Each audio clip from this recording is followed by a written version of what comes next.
As society becomes more and more fractious, as moral depravity becomes more and more pronounced, crime has skyrocketed, and the respect for the sanctity of human life has been thrown out through the window. Society is seized by palpable fear as armed robberies on the rise. There have been fatal shootings, loss of property, loss of cash, and loss of other valuables, and injuries. Thousands of US dollars have been lost. What is going on? Former members of the police force or the army have been involved in such armed robberies. This is a worrying trend. What is being done? Who is to blame? There is turmoil and turbulence, and our tenacity is stretched to breaking point. The experiences have caused so much mayhem. There is despair in the air. Is there a solution in sight?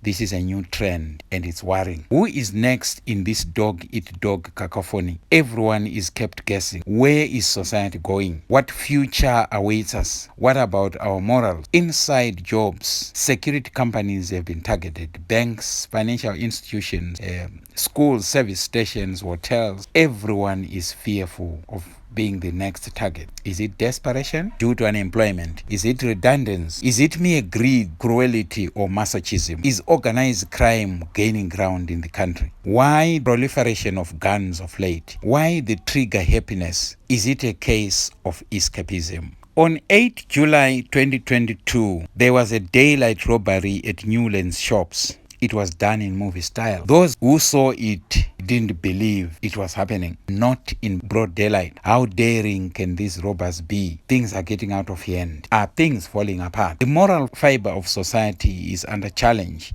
The ties that bind us as human beings are slackening. As the vicious or wicked show their devilish smile, victims and their families cry. Tears roll down their cheeks. On that day, robbers are said to have pounced on a security vehicle. It was delivering cash to a Standard Chartered ATM. The bank lost 80,000 US dollars to the daring armed robbers. They pounced without warning, and it was around mid-morning.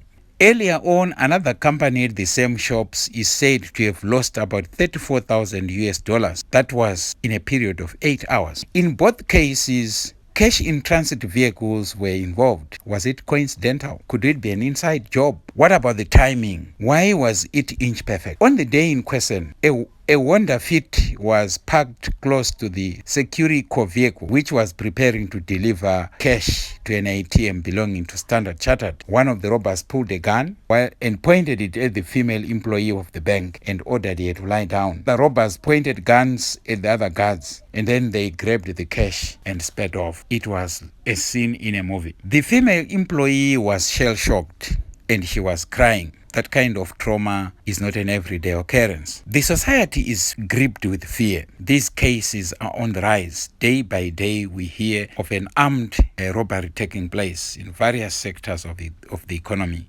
Another method that has become common is the use of cars to lure passengers. 2 or 3 people pretend to be offering transport to stranded passengers. When the passengers board the vehicles, they rob them at gunpoint or at knife point, and then they dump them off their route. This has happened in many areas. That is another worrying trend. As the police continue to hunt down these criminals, as society, we continue to hope for a return to sanity. We are now a society of wooden individuals. It is scary, I say, but all hope is not lost. We can always retrieve our morals at the cursed crossroads where we dumped them. Armed robbery is a menace we cannot allow dominate our society. Let the law take its course. Let justice prevail. Crime does not pay. That is the message the police are sending to the criminals. Thank you for watching this episode of Luminous Recaps. We meet in the next episode as we continue to look at other luminous stories that are around us in our communities, in the areas that we live, in the countries and regions that we live. It's bye for now.